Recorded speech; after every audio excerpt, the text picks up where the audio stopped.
بالله العلي العظيم أعوذ بالله من الشيطان اللعين الرجيم بسم الله الرحمن الرحيم الحمد لله رب العالمين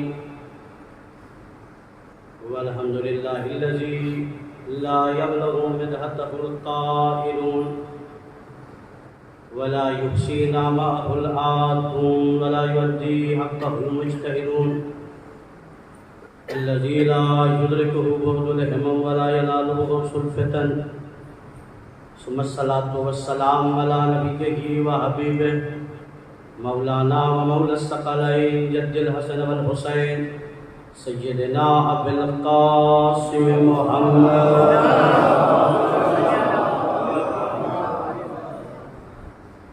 وعلى الطيبين الطاهرين المعصومين ولعنة الله على أعدائهم أجمعين أما بعد فقد قال الله تبارك وتعالى في القرآن المجيد وهو أصدق الصادقين وقوله الحق بسم الله الرحمن الرحيم ولله العزة ولرسوله وللمؤمنين صلوات محمد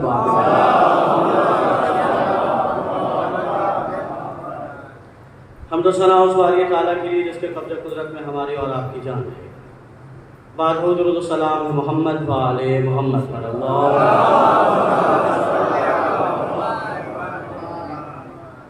پروردگار عالم کا لاکھ لاکھ شکر ادا کرتا ہوں کہ جس نے ہمیں اور آپ کو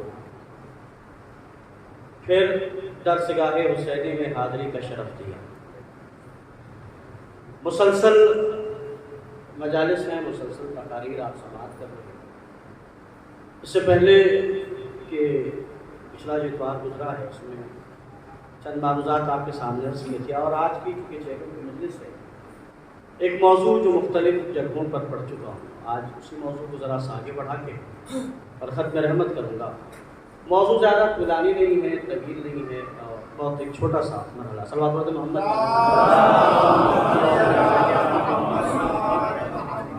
اچھا، موضوع ایسا ہے کہ جس کے متلاشی سب ہے، ہر کسی کو وہ چیز چاہیے. تو پوری مجلس کا موضوع ایک لفظ ہے، اور لفظ ہے عزت. پوری مجلس سے ایک لفظ کروں گے اور وہ ہے عزت. یقین جانیے کہ یہ لفظ اتنا اہم ہے اور اس سے جاتا ہے اس کی صلوات محمد.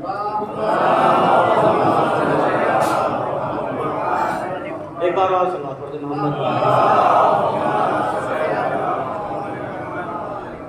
تو اس کے کمال یہ ہے کہ یہ لفظ ایسا ہے، لفظ عزت، کہ جس کا متلاشی ہر آدمی ہے. دنیا میں کوئی آپ کو ملے، آپ اس سے پوچھئے کہ آپ کیا ہیں، تو یہی کہے گا کہ ہم عزت دار ہیں. کوئی ایسا نہیں ملے گا جو اپنے آپ کو ذلیل کہے. ذلیل سے ذلیل انسان بھی اپنے لیے عزت چاہتا ہے. کوئی دو رائے نہیں. ذلیل سے ذلیل انسان کو کیا چاہیے؟ عزت چاہیے. اچھا، کمال یہ ہے کہ اس ذلیل کو یہ سوچنا چاہیے کہ جب لفظ عزت میں اتنی عزت ہے، جب لفظ عزت میں اتنی عزت ہے تو وہ کام کیوں نہیں کرتا کہ جس میں عزت ہے؟ تو بندہ عزت والے کام کرنے کے لیے تو آمادہ نہیں، لیکن ہر کسی سے دیکھیے تو وہ عزت کا ٹھیکیدار بنا.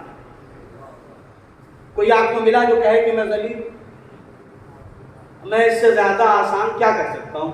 یزید بھی اپنے آپ کو عزت دار سمجھ رہا تھا. کاش بات پہنچ جاتی. یزید بھی تاریخ اگر آپ دیکھیں گے تو آپ کو پتا چلے گا کہ یزید بھی اپنے آپ کو عزت دار سمجھ رہا تھا، اور تنہا وہ عزت دار اپنے آپ کو نہیں سمجھ رہا تھا. پورا ایک معاشرہ تھا جو اسے عزت والا سمجھ رہا تھا.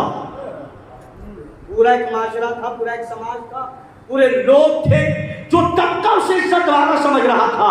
اور یاد رکھیے گا، اسے عزت والے سمجھنے والے زیادہ تھے. اس زمانے میں اکثریت یزید کو عزت والا سمجھ رہی تھی، لیکن مجھے انصاف سے بتائیے کہ کیا یزید عزت والا تھا؟ نہیں تھا، ہے نہ قیامت تک رہے گا. بھائی ہم دنیا میں جن جن چیزوں کو معیار عزت سمجھتے ہیں. یزید کے پاس سب کچھ تھا. صاحب پڑھے لکھے لوگ ہیں. ہم دنیا میں جن جن چیزوں کو, ہم اپنی بات کر رہے ہیں, ہم دنیا میں جن جن چیزوں کو معیار عزت سمجھتے ہیں, یزید کے پاس سب کچھ تھا. ہمارے یہاں معیار عزت کیا ہے؟ بڑا مکان, بڑی گاڑی, زمین, نوکر, جائیداد, درہم, دینار, اشرفیہ, ڈالر, نوکر, چاکر, یہی ہے معیار عزت. تو آؤ دیکھو, یزید کے پاس تخت تھا, تاج تھا, سلطنت تھی, رعیت تھی, نوکر تھے, خادم تھے, اقتدار تھا. اب ذرا انصاف سے بتاؤ, کیا یزید عزت والا تھا؟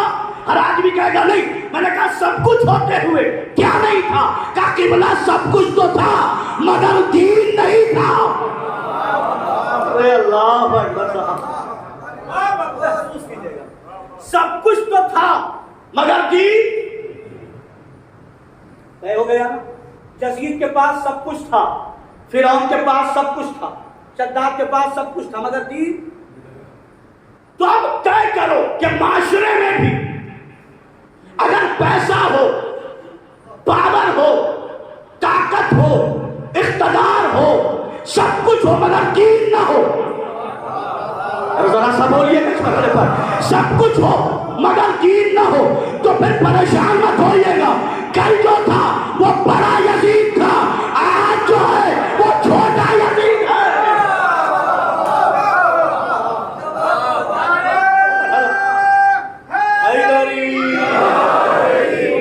نتیجہ تک بحث کو لے گا کیونکہ مجھے اس کے بعد میں صبر کرنا وقت نہیں, بہت تیزی کے ساتھ. تو عزت, ہر آدمی اپنے آپ کو عزت والا سمجھ رہا ہے. کرم چاہے جیسے ہو,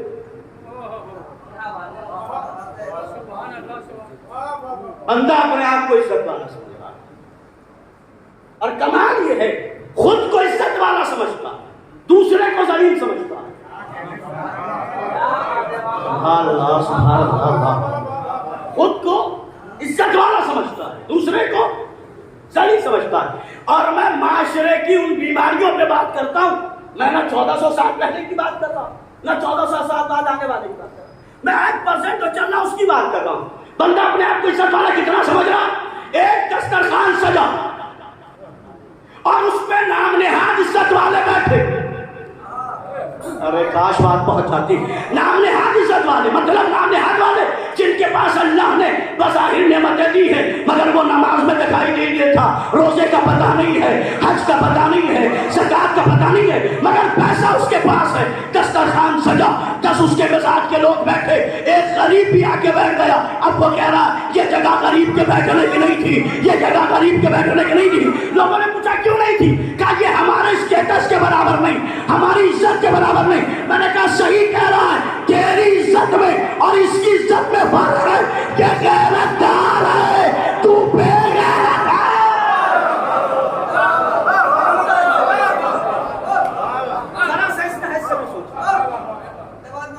کبھی کبھی ضمیر والے ایمانداروں کو بھی سماج کے ان بے غیرت بے دینوں کا بائیکاٹ کرنا چاہیے. ہر بار تمہیں وہی دسترخوان سے کیوں اٹھائے؟ کبھی کبھی تم بھی کہہ دو ہم بے دین کے ساتھ نہیں بیٹھیں گے. ارے اس مرحلے پر تو میرا ساتھ دے دیتے آپ. اللہ تم چینج کرو, ایکٹیویٹیز چینج کرو, نظریات چینج کرو, بدل دو. بے دین ہم نہیں بیٹھیں گے, بے نمازی ہم نہیں بیٹھیں گے. منبر پہ بیٹھ کے ذمہ داری سے کہہ رہا ہوں, بائیکاٹ کرنے کی بیماری بہت چل رہی ہے. سنو شریعت کا حکم. شریعت نے کہا اگر کوئی بے نمازی ہے, کھلم کھلا نماز نہیں پڑھتا, تو پہلے اسے سمجھاؤ, پھر بھی نہیں سمجھتا تو پھر اس سے منہ بنا لو, پھر بھی نہیں سمجھتا تو باتیں بند کر دو, پھر بھی نہیں سمجھتا تو سکیلا دینا چھوڑ دو, پھر بھی نہیں سمجھتا تو نہ بیٹی دو نہ بیٹی لو. سننا, اگر پھر بھی نہیں سمجھتا تو نماز جنازہ چھوڑ دو, نماز میں نہ جاؤ. میں کیا کروں میرے اللہ؟ نماز چھوڑنے والے کے جنازے میں جانا کوئی عیب نہیں ہے, لیکن وہ جو دیندار تھا, پرہیزگار تھا مگر غریب تھا, ہم نے سوچا غریب کے جنازے میں, غریب کے جنازے میں, غریب کے جنازے میں کیسے جاؤں؟ جو یہ سوچے کہ غریب کا جنازہ امیر کا سمجھنا, سمجھ جانا کہ اس دور میں فراج کا نائب ہے جو محلے میں ہے.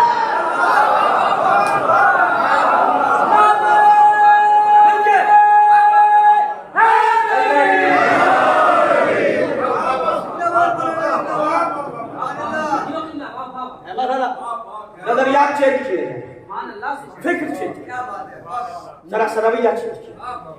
ہے کون جو بے دینوں کے خلاف بولے؟ ایڈم. یاد رکھیے گا, چاپلوسی کرنا اور ہے, مومن بننا اور ہے.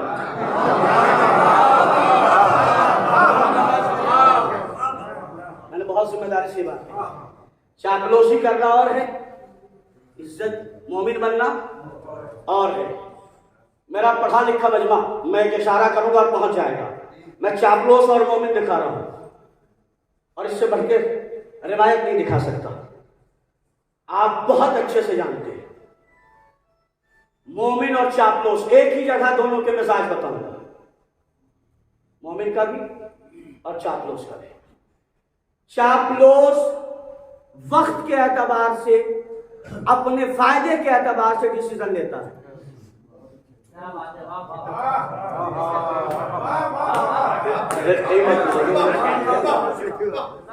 چاپلوس وقت کے اعتبار سے, اپنے فائدے کے اعتبار سے ڈیسیزن لیتا ہے. مومن اپنے اعتبار سے ڈیسیزن نہیں لیتا, دین کے اعتبار سے ڈیسیزن لیتا ہے. دلیل دے رہا ہوں, ان سے بڑی دلیل نہیں ہے. دربار یزید کے باپ کا, اللہ اکبر, یزید کے باپ کا, میں نام کیوں, اس کا دربار, اس کا ایک چاہنے والا اس کے پاس کھڑا, کہا میرے بارے میں بیان کرو. 10 باتیں ایسی بیان کر دی جو اس میں نہیں تھی. اس کا مطلب چاپلوس کی صفت یہ ہے کہ جو باتیں نہیں ہو وہ پیدا کر دیتا ہے.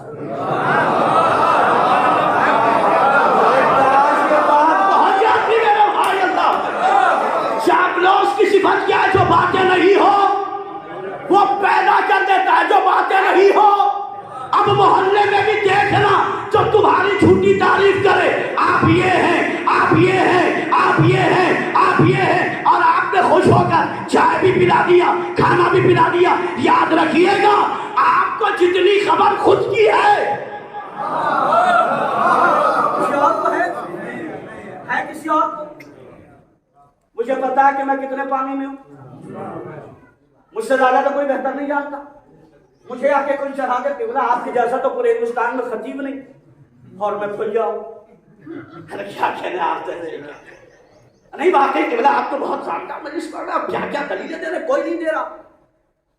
تو یاد رکھیے گا کہ وہ چاپلوس ایک بات سمجھ گیا ہے کہ اس کی جھوٹی تعریف کر کے اس کی نگاہ میں اس کو عزت والا بنا دو.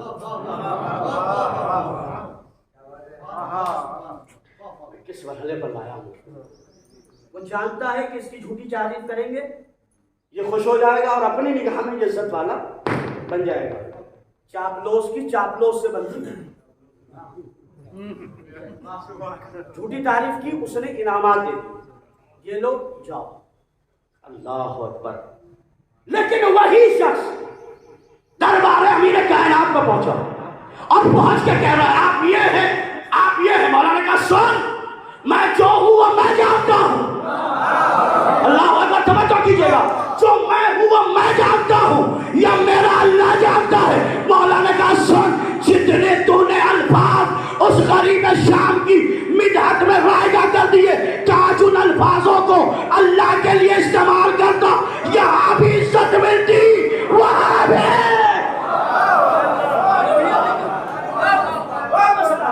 کے ساتھ ایک سفر کرنا تو پوری مجلس کا ایک موضوع ہے عزت. تو عزت کسے نہیں چاہیے؟ ہر آدمی اپنے آپ کو کیا سمجھ رہا ہے؟ کوئی ملا جو کہے کہ میں عزت والا نہیں ہوں. شراب پینے والا بھی اپنے آپ کو عزت دار سمجھ رہا ہے. اس سے مجھے کہہ رہا سرکار ہماری عزت ہے. اس معاشرے پہ بھی افسوس ہوتا ہے جس معاشرے میں شرابیوں کی عزت ہو.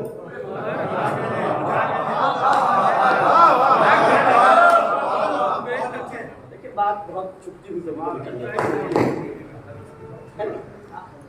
رہا ہے. معاشرہ سنیے، اگر آپ کہتے ہیں نا کیا کرے مولانا ہمارے کہنے سے سدھرے گا نہیں، تو معاف کیجیے گا مولا حسین کے کہنے سے یزید بھی نہیں سدھرا۔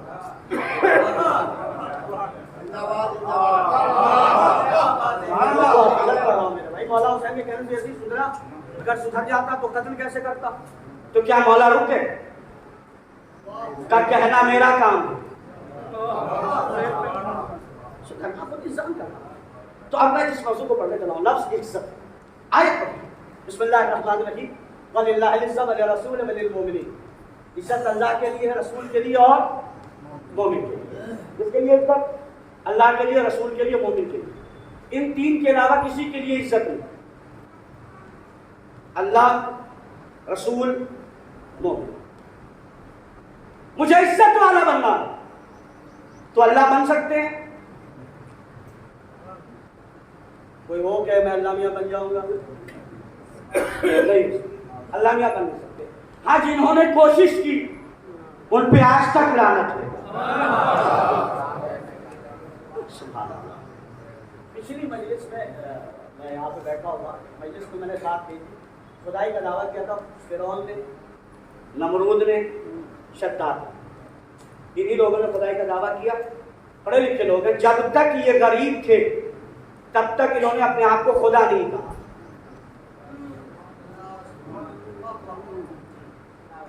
فرعون جب تک غریب تھا اس نے نہیں کہا کہ میں خدا ہوں۔ شداد جب تک غریب تھا اس نے نہیں کہا کہ میں خدا ہوں۔ نمرود جب تک غریب تھا اس نے نہیں کہا میں خدا ہوں۔ جیسے ہی اختیار اور دولت آ گئی کہنے لگا کہ کہو کہ میں خدا ہوں۔ اس کا مطلب یہ ہے کہ دولت کبھی کبھی فرعونیت پیدا کر دیتی ہے۔ سبحان اللہ۔ دولت کبھی کبھی کیا کر دیتی ہے؟ اس لیے دولت مانگیے تو اس دعا میں مانگیے کہ اللہ دولت دے تو جذبہ خدیجہ کے ساتھ دے۔ سبحان اللہ، مولا آپ کو سلام دیتے ہیں۔ جذبہ جناب خدیجہ کے ساتھ دے، وہ والا مرحلہ نہیں۔ لیکن میں نے بات کہی تھی کہ جب دولت آ گئی تو فرعون کہہ رہا تھا میں۔ معاشرے میں بھی ٹٹولی ہے، کتنے ہیں جو پہلے میں کا شکار نہیں تھے، اب ہونے لگے، اگر ہو رہے ہیں تو شروعات ہو رہی ہے فرعون بننے کی۔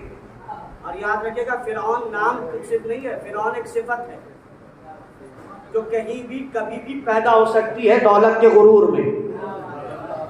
اور جملہ کہہ رہا ہوں پھر اپنے موضوع پر آ رہا ہوں، یاد رکھیے گا سب کچھ ہوتے ہوئے وہ اپنے آپ کو کیا سمجھ رہا تھا؟ میں عزت والا۔ فرعون نے، شداد نے، نمرود نے کیا سمجھا؟ میں عزت والا۔ اللہ نے آ کے نہیں کہا، مزاج دیکھیے، عزت والا سمجھ رہا تھا۔ فرعون ڈوبا دریا میں، شداد اپنے جنت کے دروازے پہ مر گیا،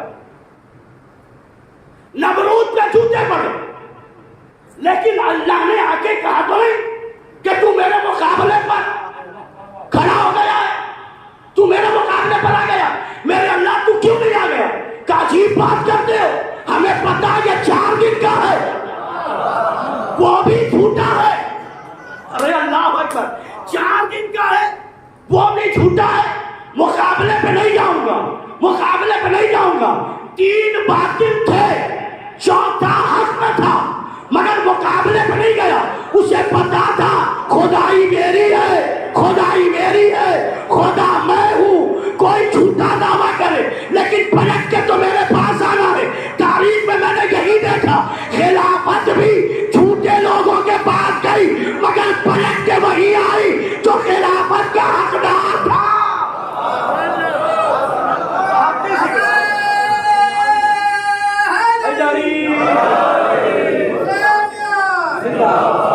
اب خیر اللہ بن نہیں سکتے، رسول سبحان اللہ، عزت دوسرے مرحلے میں کس کے لیے؟ رسول کے لیے۔ تو کوئی رسول اللہ ہو سکتا ہے؟ کوئی کہہ دے میں رسول اللہ ہوں؟ ہاں کچھ لوگوں نے تیر چلائے ہیں، اگر گنجائش ہوتی تو وہ بھی ہوتے۔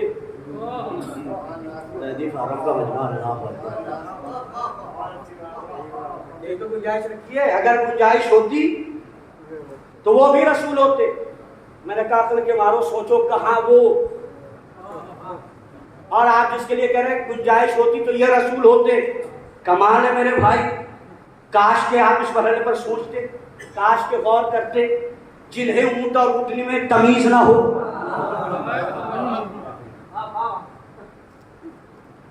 آپ انہیں لا کے کھڑا کر رہے ہیں، تو یہ ذات نبوت کو پریشان کرنے کی کوشش ہے۔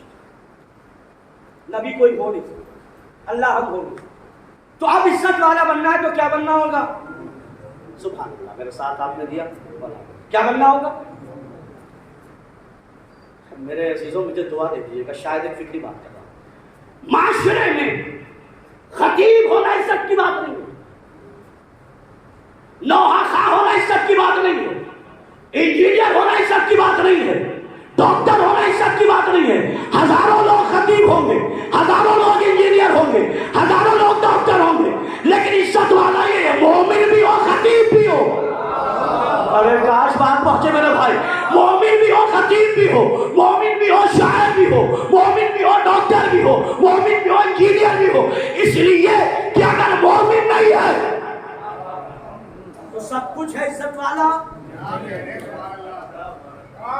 کہیں اللہ نے قید لگائی کہ مومن بننے کے لیے ڈگری حاصل کرنی ہوگی؟ سندوں سے تمہارا اس علمی معیار پتہ چل سکتا ہے، لیکن اس علم پہ سونے کا سہاگا تب ہوگا کہ جب اس میں ایمان ہو۔ اب مومن بننے کے لیے کیا کرنا صاحب؟ ہر آدمی کی الگ الگ تھیوری ہے، الگ معاملے، مجھے اس پہ جانا نہیں ہے۔ مومن کے لیے عزت ہے، میں ایک پوری تمہید لے کر آیا ہوں اور بات کو اپنے پہنچا رہا ہوں۔ سنیے گا، سب سے پہلی بات یہ ہے ہر آدمی اپنے آپ کو مومن سمجھ رہا ہے۔ کون ہے جو مومن نہ سمجھے؟ الحمدللہ سب مومن ہیں، اللہ ایمان میں اور تقویت دے۔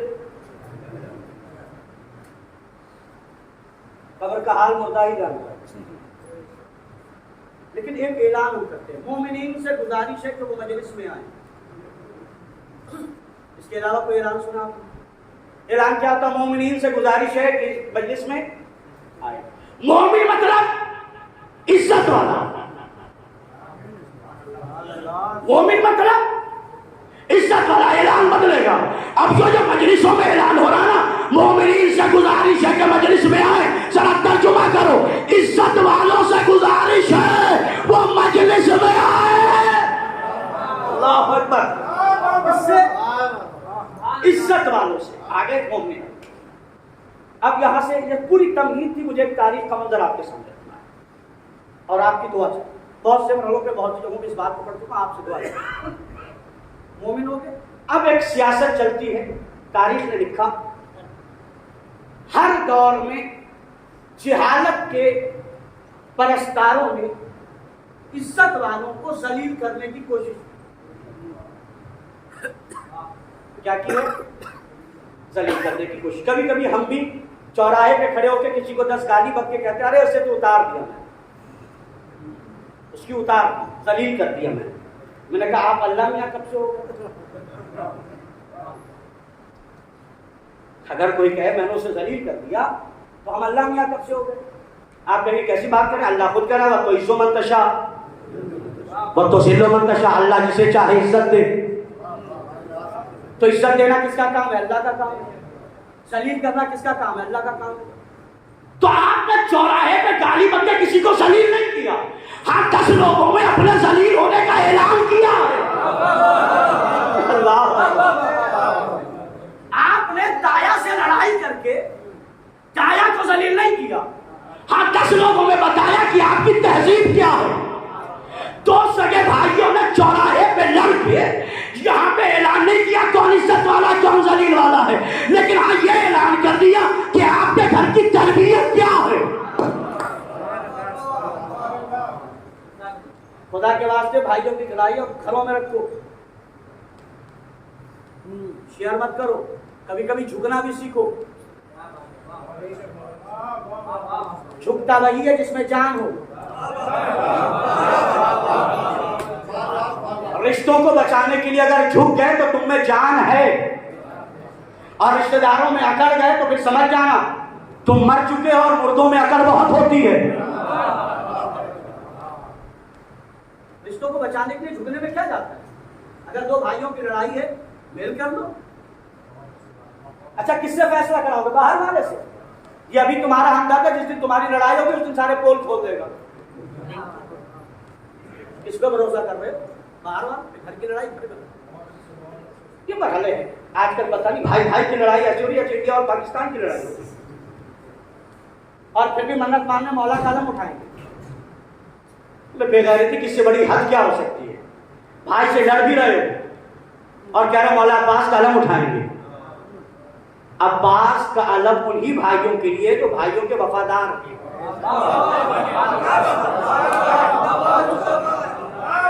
آ گیا، میں شعر نہیں پڑھتا، پڑھ دیتا ہوں. آ گیا ہوتا جو بھارت میں علم عباس تھا، ہندوؤں کے گھر میں بھی اٹھتا علم عباس تھا. معجزہ سارے جہاں میں ایک وقت ایسا ہوا، ہاتھ کرتے ہی ہوا اونچا علم عباس تھا. بھائی کی امداد کو جو ہاتھ اٹھ سکتے نہیں مت اٹھاؤ ایسے ہاتھوں سے، علم عباس تھا. میری تمہید میں یہ بات ہے. تو خیر ایک سلسلہ چلا ہے کسی کو ذلیل کرنے کے لیے. ایک معاملہ آپ چلتے ہیں 2 لمحے میں ہم کسی کی بھی عزت کو، ایسے لوگ ملتے ہیں یا نہیں ملتے؟ دیکھیں میں چوتھی دنیا کی بات نہیں، ہمیں سیکھیں. ذرا سی لڑائی ہوگی ہم تو اس کی عزت اچھال دیں گے. آپ کو ہم اپنی عزت اچھال دیں گے. اپنی عزت سنبھالیے، یہی بڑی بات ہے. اب تاریخی منظر آپ کے سامنے پیش کر رہا ہوں، ذہن میں رکھیے گا. عزت دینا عزت والے مومن ہیں اور عزت اللہ دیتا ہے، ذلت اللہ دیتا ہے. بعد نبی ایک سیاست رچی گئی پہلے کے بعد. دنیا میں کسی انسان کو بدنام کرنے کی سب سے آسان تھیوری یہ ہے کہ آپ اس کا انٹروڈکشن غلط کرا دیں. میں مولوی ہوں اور مجلس پڑھ دوں، اس کے بعد آپ بہت داد دیں. اور ایک صاحب کہہ رہے مولانا جو پڑھ رہے تھے وہ مولانا جو پڑھے وہ تو فلاں ساکت کا نقطہ ہے وہ پڑھ رہے تھے. یہ ہے انٹروڈکشن کا غلط. ایک شاعر بہترین شعر ترجیح صاحب شعر پڑھ رہے تھے، آپ داد دے رہے تھے اور سب خوب داد دے. کوئی 500 کا، کوئی 800 کے نوٹ لا کے دے دے، 1000 روپے 2000 کے پیسے لا کے ان کو دے دے. اور میں بلایا ان کو، میں نے کہوں کہ بات تو کہوں لوگوں سے کہ بھیا اصغر ایسا ہے یہ جو تقی شعر پڑھ رہے تھے، کہا مول صاحب بہت اچھے شعر کہتے ہیں، یہ تو شاعر تھوڑے ہیں، یہ تو متشاعر ہے. یعنی انہیں کوئی لکھ کے دیتا ہے. یقین جانیے پیسے نہ دیتا ہے اتنی تکلیف نہ ہوتی.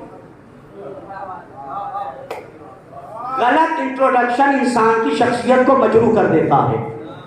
توجہ کیجیے گا، پوری محنت ایک مرحلے کے لیے کر رہا ہوں. غلط تعارف انسان کی شخصیت کو کیا کر دیتا ہے؟ مجروح. اب ذہن میں آئیے گا، تاریخ اسلام میں ایک سیاست ہوئی، ساتھ نبی کو بدنام کرنے کے لیے ان کا انٹروڈکشن غلط کرایا گیا. نبوت کے اعلان سے پہلے کہا گیا یہ جادوگر ہے، یہ دیوانے ہیں، یہ شاعر ہے. کیا انٹروڈکشن کرایا گیا؟ یہ جادوگر ہیں، یہ دیوانے ہیں، یہ شاعر ہے. یہ انسان کس پہ؟ نبی پہ. علی کے لیے شام میں حالات، علی قاتل ہے، علی لوٹنے والے ہیں، علی یتیم بنانے والے ہیں. یہ شام میں علی کا انٹروڈکشن. امام حسن کے لیے حسن بزدل ہے، تاریخی مرحلے عرض کر رہا ہوں، حسن بزدل ہے، حسن نے 200 سے زیادہ شادیاں کی. ایک جملہ کہہ بغیر نہیں رہ سکتا. اور جاہلو تم نے لکھا حسن نے 200 شادیاں کی اور سب کو مہر دیا. مجھے حسن کی شادی پہ اعتراض نہیں، ان باپوں پہ اعتراض ہے جب پتا تھا اتنی کر رکھی ہے تو پھر بیٹیاں دی کیوں؟ نتیجہ تاریخی دے رہا. امام حسن کے لیے کیا نتیجہ ہے صاحب؟ اس دن شادیاں زیادہ. امام حسین کے لیے غلط پروپیگنڈا. باغی ہیں، خارجی ہیں، دین سے لینا دینا نہیں. پوری محنت ہے اور آپ کا ثبوت میرے لیے سہارا ہے. نبی پہ کیا الزام تھا نبوت سے پہلے؟ جادوگر ہے، شاعر ہیں، دیوانے ہیں. نبوت کے اعلان کے بعد ایک الزام آیا جاہل ہیں. اور منبر پہ بیٹھ کے کہہ رہا ہوں معصوم پہ واجب ہے کہ وہ معصوم کے الزامات کو دھوئے. ارے سبحان اللہ، دفاع اور دھونا ضروری ہے. نبی پہ الزام لگے، کیا الزام لگے؟ جادوگر ہے، شاعر ہے، دیوانے ہیں. یہ الزام سیاست کے تحت تھا. دیوانہ کہو گے تو بچے نہیں جائیں گے، جادوگر کہو گے تو عورتیں نہیں جائیں گی، شاعر کہو گے تو مرد نہیں جائیں گے. یہ الزام نہیں تھا، سیاست تھی. محمد دیوانہ ہے تو بچے نہیں جائیں گے، محمد شاعر ہے تو مرد نہیں جائیں گے، محمد شاعر ہے تو عورتیں نہیں جائیں گی. یہ تین الزام تھے. سلام کرو. جناب ابو طالب آگے بڑھے، محمد کے ساتھ رہ کے بتایا محمد شاعر نہیں. علی نے پیچھے چل کے بتایا محمد دیوانہ نہیں. خدیجہ نے ساتھ دے کے بتایا محمد شاعر نہیں. الزام، پہلا الزام کس نے دھویا؟ ابو طالب. دوسرا مولائے متقیان. تیسرا کس نے دھویا؟ سبحان اللہ. ایک الزام امی ہونے پر. نبی انگوٹھا ٹیک کر جاہل ہے.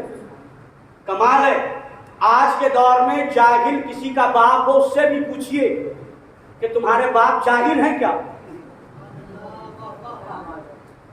غصہ آئے گا؟ اسے نہیں آئے گا.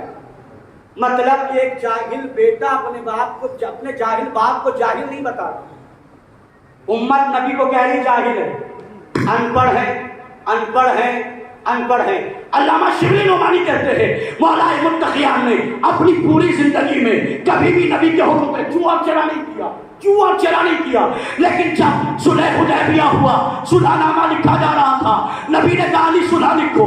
صلح لکھنے کے لیے علی بیٹھے. صلح میں لکھا گیا کہ صلح محمد رسول اللہ اور کفار کے درمیان ہے. کفار نے تحریر کو دیکھا، دیکھنے کے بعد کہا یا نبی اللہ محمد، اگر ہم تمہیں نبی مان لیتے، اگر ہم تمہیں نبی مان لیتے تو پھر لڑائی کیسی تھی؟ کہا چاہتے کیا ہو؟ کہا چاہتے یہ ہے کہ رسول اللہ کاٹ کے محمد لکھا جائے. نبی نے کہا علی لکھ دو. نبی نے کہا علی لکھ دو. علی نے کہا یا نبی اللہ، جن ہاتھوں نے رسول لکھا ہے وہ ہاتھ کاٹ نہیں سکتا.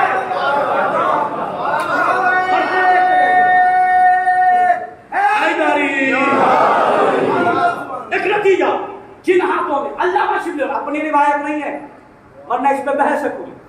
شبلی نعمانی نے پھر لکھا جب علی نے منع کر دیا کہ میں کاٹ کر نہیں لکھوں گا. نبی نے کاغذ و قلم لیا.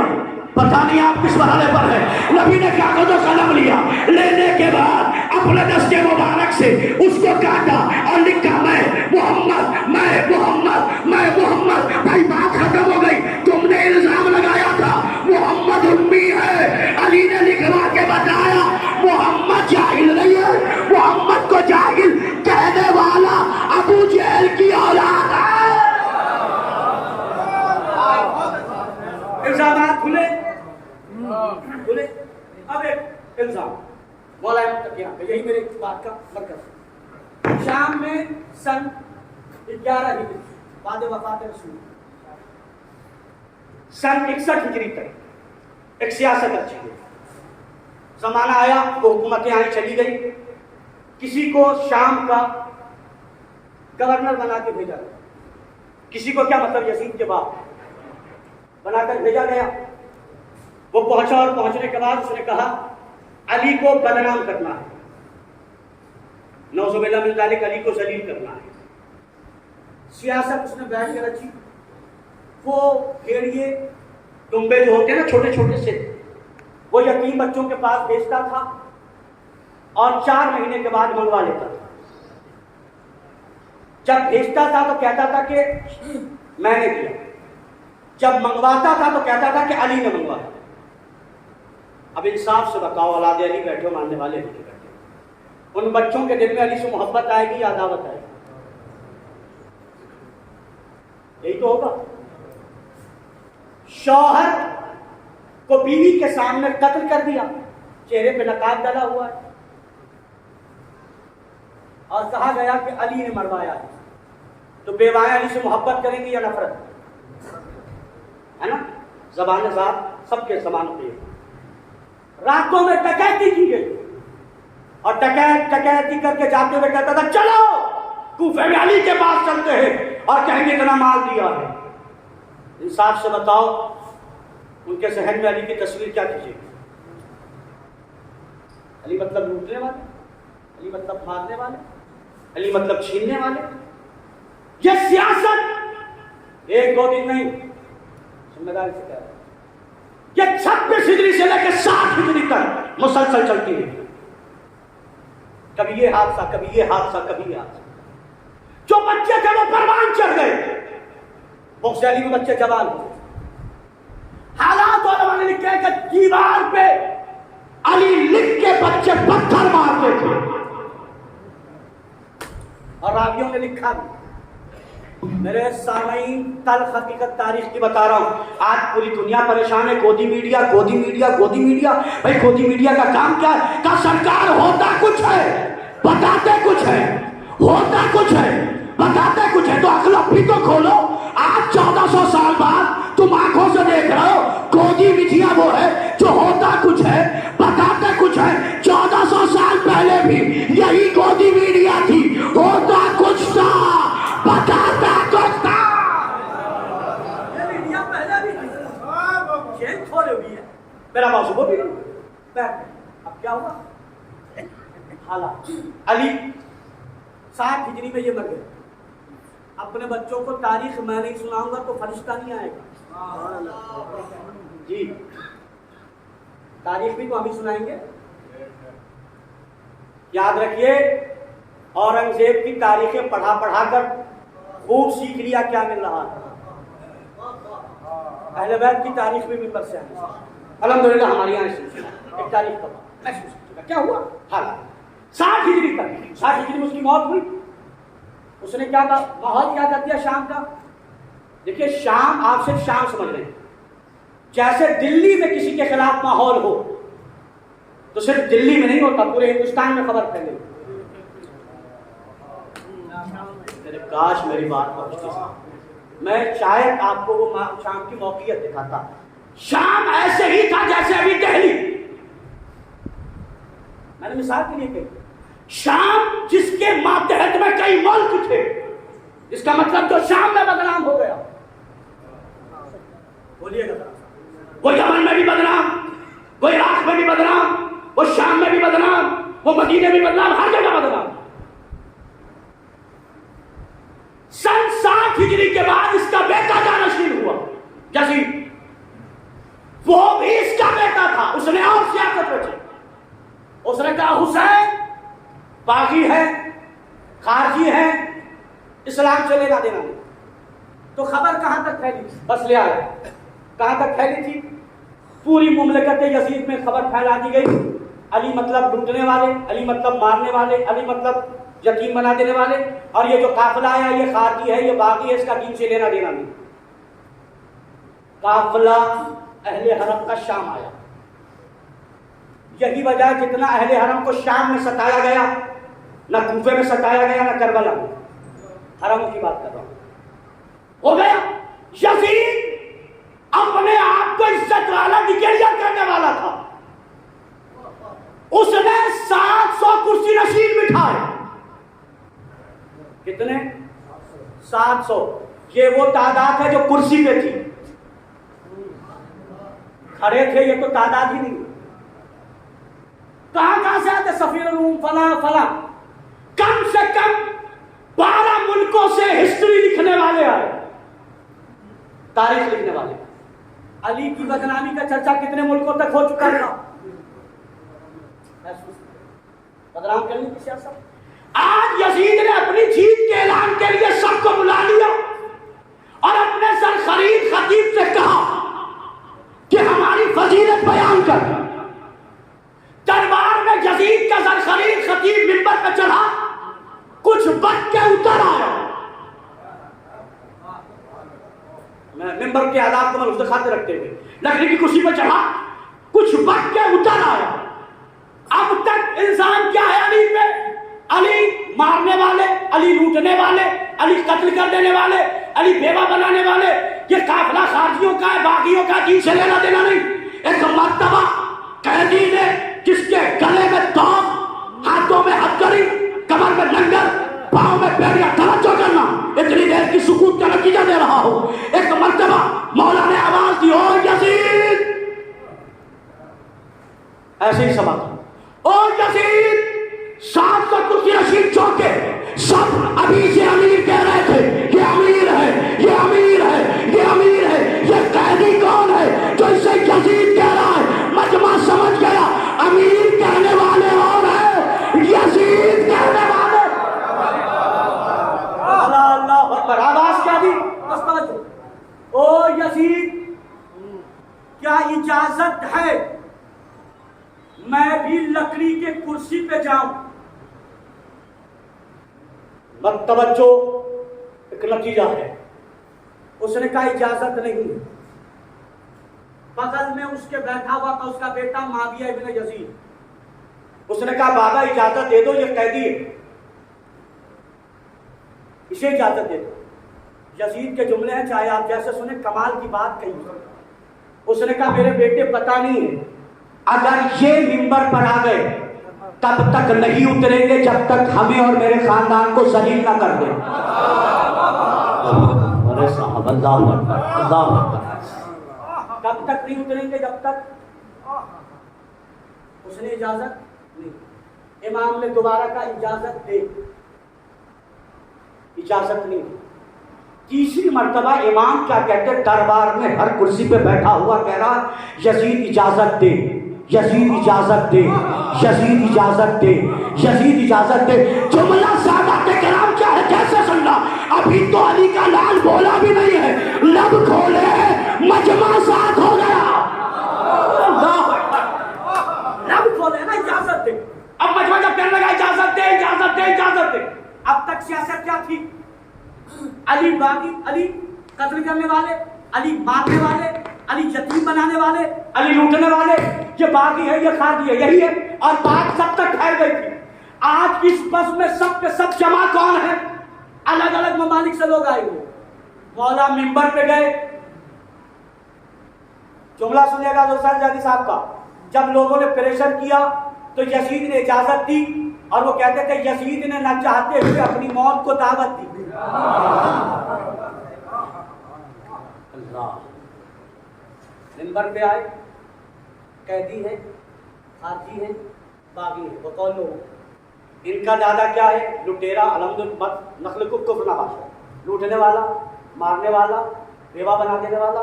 منبر پہ آتے ہی کہا بسم اللہ الرحمن الرحیم۔ مجمع محو حیرت، اگر دین سے خارج ہے تو بسم اللہ کی، سبحان اللہ، کتنا لطیف مرحلہ ہوگا۔ بھائی بسم اللہ کی اولاد نے بسم اللہ کہا ہو۔ اب مجمع ادھر دیکھ رہا ہے، ساری نگاہوں کا کعبہ میرا چوتھا آقا بنا ہے۔ کیا بنا ہے؟ کعبہ بنا ہے۔ امام نے کہا مجمع والوں کی طرف دیکھ کے، اللہ نے 6 چیزیں ہمیں وہ دی ہیں جو کسی کو نہیں دی۔ مجمع کا دل تڑپنے لگا، قیدی ہے، باغی ہے، خارجی ہے، اور کہہ رہا ہے جو اللہ نے ہمیں دی وہ کسی کو نہیں دی۔ مجمع اس کے قبل بولتا، مولا نے فرمایا سنو وہ 6 چیزیں کیا ہیں؟ اللہ نے ہمیں علم دیا، علم دیا، شجاعت دی، شجاعت دی۔ مرحلہ ہے جب مولا نے کہا اللہ نے ہمیں علم دیا تو کوئی بھی قاری کھڑا ہو جاتا، محافظ کھڑا ہو جاتا، حافظ کھڑا ہو جاتا اور کہتا سجاد تم عالم نہیں ہو، ہم عالم ہیں۔ اگر کوئی کہتا تو میرا مولا کہتا یہ بتا باب العلم تیرا دادا ہے یا میرا؟ اللہ نے ہمیں علم دیا، مطلب شہر علم بھی میرا نام۔ اللہ نے ہمیں سخاوت دی۔ اگر قیدی ہو اور سخی، یہ تو ایسا کوئی پردیش میں کہے کہ ہم سے بڑا زمیندار ہے۔ مجمع کہنے کہ آپ کون ہیں؟ پھر آگے بڑھ کے کہا سنو، اللہ نے جو فضیلت عطا کی ہے، حمزہ ہم میں سے، محمد مصطفیٰ ہم میں سے، حسن و حسین ہم میں سے، سنتے رہیے گا، سنتے رہیے گا، حسن و حسین ہم میں سے، میں خطبہ پورا نہیں پڑھا، ایک نتیجے تک پوری تمہید لایا. حسن حسین مجھ سے، آنے والا مہدی بھی ہم میں سے. قسم خدا کی اس فقرے پر جو آیت اللہ انصاریان نے تشریح کی ہے. مولا نے دربار میں کیوں کہا کہ آنے والا مہدی بھی ہم میں سے، اور محمد بھی بتایا. مولا بتانا چاہتے یاد رکھنا پہلا بھی ہمارا ہے، آخری بھی ہمارا ہے. پہلا بھی ہمارا ہے. مجمع محب حیرت، میری طرف دیکھیے گا، بس بات سمجھ لیجیے. کون ہو کون ہو کون ہو؟ کہا سنو میں صفا و مروہ کا بیٹا. مجمع پوچھ رہا ہے کون؟ کہا میں کعبے کا بیٹا. مجمع کہہ رہا ہے کون ہو؟ کہا میں زمزم کا بیٹا. مجمع پوچھ رہا ہے کون ہو؟ کہا سنو میں اس کا بیٹا جس نے شب معراج، جس کے لہجے میں اللہ نے اپنے حبیب سے باتیں کی. مجمع پوچھ رہا ہے تم کون؟ کہا میں اس کا بیٹا جس نے 2 قبلوں کی سمت نماز ادا کی. مجمع پوچھ رہا ہے تم کون؟ کہا میں اس کا بیٹا جس نے 2 تلواروں سے جنگ کی ہے. مجمع پوچھ رہا ہے تم کون؟ کہا میں اس کا بیٹا جس کے لباس جنت سے آئے. مجمع پوچھ رہا ہے تم کون؟ مولا آخر آپ بتانا کیا چاہتے ہیں؟ مولا آپ نے کہا کہ کعبے کا بیٹا میں. بس آگرہ میں تاج محل ملکیت کس کی ہے؟ گورنمنٹ کی ہے نا. تو بڑی عمارتیں جو ہوتی ہیں وہ گورنمنٹ کی ملکیت ہوتی ہے. یزید حاکم ہے بظاہر. مولا کہہ رہے کعبے کا بیٹا میں، بیٹے کا ترجمہ اصل میں وارث کے ہیں. کعبے کا بیٹا نہیں، کعبے کا وارث میں ہوں. یزید تیری حکومت میں مکہ ہے، مکے میں کعبہ ہے، تو کھڑا ہو کے کہہ دے کہ کعبہ تمہاری ملکیت میں نہیں میری ملکیت میں ہے. لیکن یزید چپ ہو کے سن بھی رہا ہے، اس لیے کہ یزید کو پتا ہے کہ اگر میں نے کہہ دیا کہ تم کعبے کے وارث نہیں میں ہوں تو قیدی کہے گا یہ بتا کعبے میں تیرا دادا آیا. سمجھ مولا کی فضیلت بیان کر.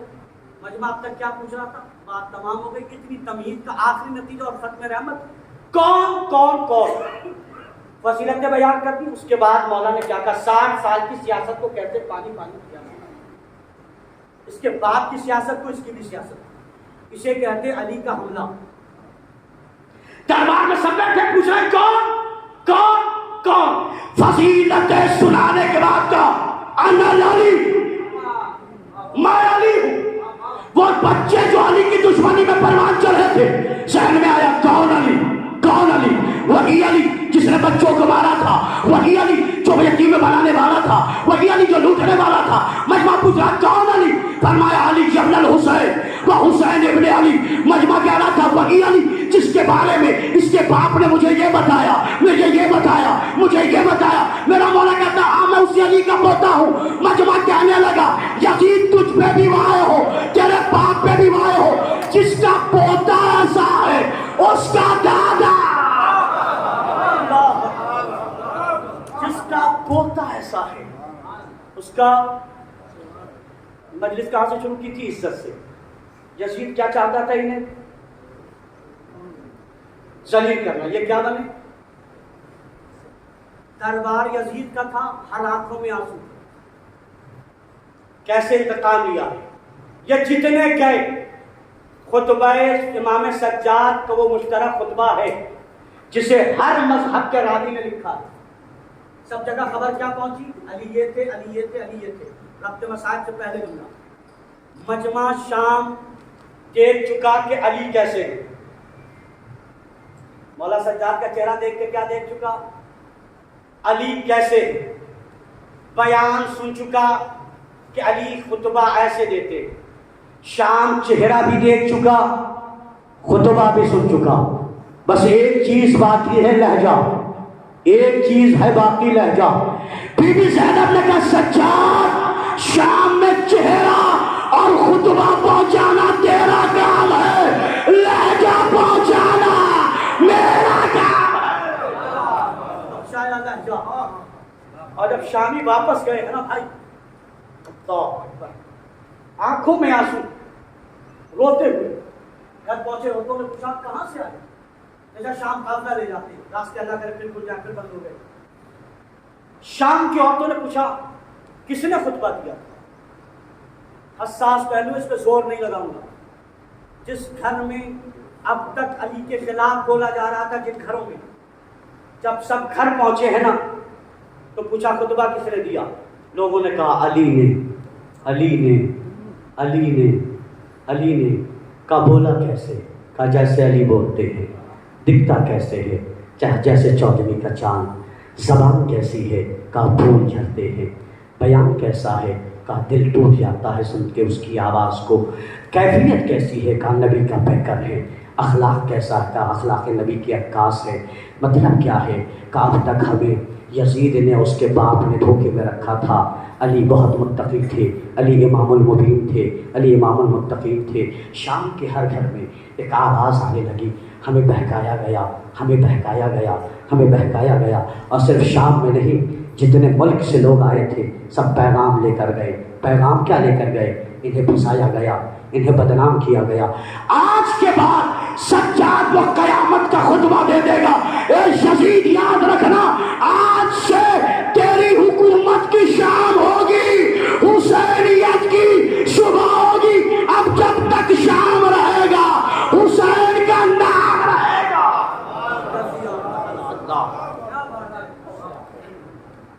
تم نے ذلیل کرنے کے لیے کیا سوچا تھا؟ بس مصائب کے چند فکرے. عرب میں ذلیل کرنے کے طریقے یہ ہے کہ جسم سے لباس اتار لیا، مرنے کے بعد جسم سے لباس. یہ عرب میں جنازے کو، لاش کو ذلیل کرنے کی لشکر یزید نے جس میں اطہر امام حسین سے لباس کو چھیننے کی لباس کو. وہ سارے پڑھنے آپ کو، لیکن اللہ نے کہا یاد رکھنا عزت دینا میرا کام ہے، ذلت دینا. یزید جس کے جسم سے تیرے سپاہیوں نے لباس کو چھینا ہے، کل اسی کے نام پر اگر دنیا کفن نہ لائے، عزت ہم دیں گے. آج دنیا کفن نہ لی ہے، لیکن ایک حساس پہلو، اور شاید جو لوگ زیارتوں پہ گئے میری بات کی تائید کریں گے. ایک بات کے سارے سوال کی وجہ سے چلو مشاہدے میں یہ بات جو آئی، میں عجیب کیفیت کی بات اچھا کوشش کر رہا ہوں کیفیت کرنا. آپ نے اکثر دیکھا ہوگا جو لوگ کربلا جاتے ہیں، ماں اور باپ کی محبت دکھا رہا ہوں، اگر بات حساس ہو جائے تو دعا دیکھیے.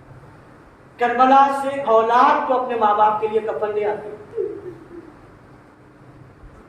اولاد زیارت پہ گئی اور وہ اپنے ماں باپ کے لیے کفن لے آتی. پریکٹیکل ایک بات جو اکثر بیشتر دیکھیے، اولاد تو کفن لے آتی ہے.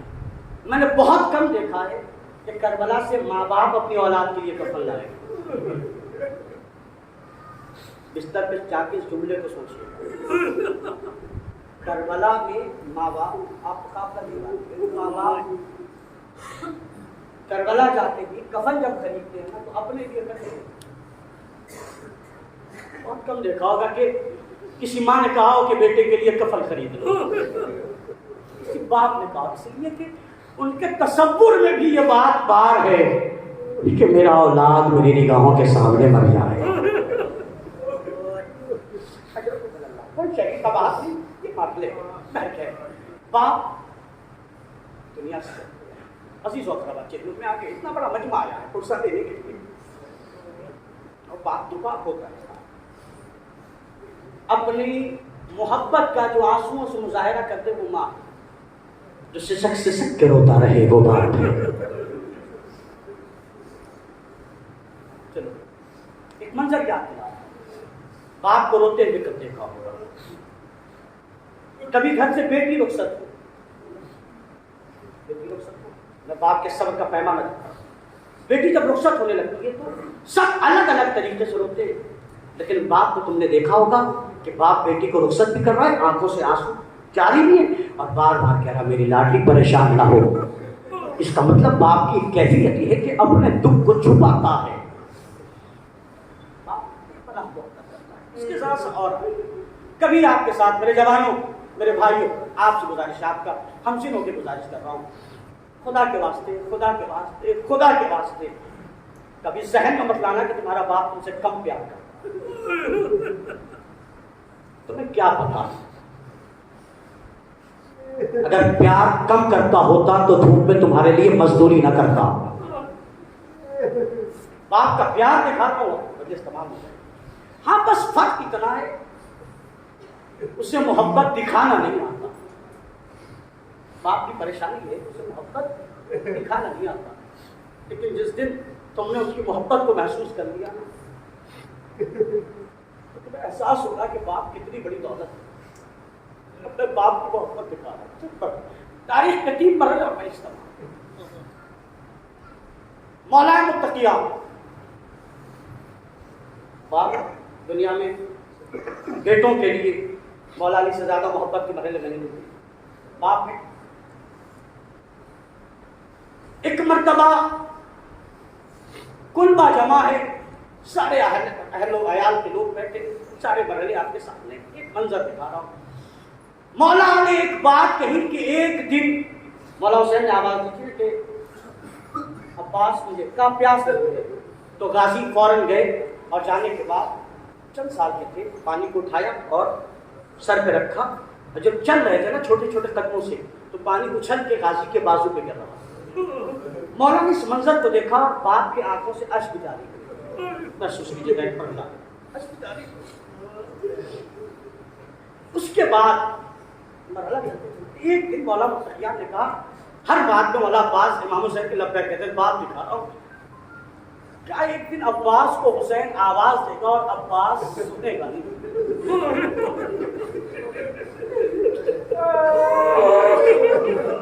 بھائی کی بھی تو مجلس سے سن رہا ہوں. امام نے کہا ایک دن عباس کو حسین آواز دے اور عباس اس آواز کو سنے. اس بات کو غازی نے سن لیا. 3 دن ہو گئے, غازی کی آنکھیں سرخ ہو گئی. سیدہ زینب نے قریب بلا کے پوچھا, عباس کیا ہو گیا میرے بھائی, تمہاری آنکھیں سرخ کیوں ہو رہی ہیں؟ نظر جھکا کے کہا, بی بی 3 راتوں سے سویا نہیں ہوں. بی بی 3 راتوں سے سویا نہیں ہوگا, کیا ہو گیا؟ کہا بی بی ابا نے بابا نے یہ کہا ہے کہ جب میرا حسین عباس کو آواز دے گا عباس سنے گا نہیں. بی بی جہاں حسین سوتے ہیں نا میں وہاں کھڑا رہتا ہوں, کہیں ایسا نہ ہو میں سو جاؤں, میرا مولا مجھے آواز دے, میں آواز کو سنوں نہیں. بی بی نے ہاتھ پکڑا, علی کے قریب لائی, اے بابا میرا غازی 3 دنوں سے سویا نہیں ہے. اللہ کوئی بندہ دے میرا غازی 3 دنوں سے سویا نہیں, بس مجلس سما. علی نے سینے سے لگایا, بس باپ کی موہیت دکھا رہا ہوں. علی نے سینے سے لگایا, لگا کے کہا عباس وہ وقت ابھی نہیں آیا, عباس وہ وقت میری شہادت کے بعد آیا. عباس وہ مرحلہ کربلا کے میدان میں ہوگا. یہاں باپ نے سینے سے لگا کے ایک بیٹے کو پیار کیا. عباس جیسا بیٹا, علی جیسا باپ. ذرا سا اور سفر آگے کرا رہا ہوں. امام حسن کا آخری وقت 28 رجب. باپ کی صفت ہوتی ہے کہ اپنی اولاد سے زخموں کو چھپاتا ہے. میں بتا رہا ہوں کہ باپ بیٹے سے کتنا پیار کرتا ہے, شاید مرحلہ آپ کے ذہن میں آتا ہے. امام حسن نے جناب قاسم کے کرتے کو چاک کیا اور کہا زینب کے پاس جاؤ. چانا تو زینب سمجھ جائے گی. ادھر گئے, مولا حسن کی بیٹی جناب فاطمہ جن کی جناب چوتھے امام سے شادی ہوئی بیٹی تھی. جیسے ہی مولا کو زہر دیا گیا تو ہچکی آئی تو بیٹی تشت لے کے آگے بڑھی. تشت میں مولا حسن کے جگر کے 72 ٹکڑے آ گئے. محسوس کرنا جس قیامت کے مرحلے پر لایا ہوں, ٹکڑے جیسے آئے نا تو مولا کو آگ محسوس ہوئی کہ زینب اور قاسم آ رہے. مولا نے کہا ان جگر کے ٹکڑوں کو چھپا دو, کہیں ایسا نہ ہو میرا بیٹا قاسم میری بہن زینب اس منظر کو دیکھے تڑپ جائے. مولا حسن آپ کا بیٹا چھوٹا ہے اور آپ نہیں چاہتے میرا لال میرے جگر کے ٹکڑے کو دیکھے. مجلس تمام آخری روایت کہتی یہاں بھی امام حسن سینے سے لگایا, قاسم کو روئے, علی روئے. علی نہ بھوکے تھے نہ پیاسے تھے. امام حسن بیٹے کو لگا کے روئے, نہ بھوکے تھے. مجھے معاف کر دینا اگر بات نہ پہنچا سکا.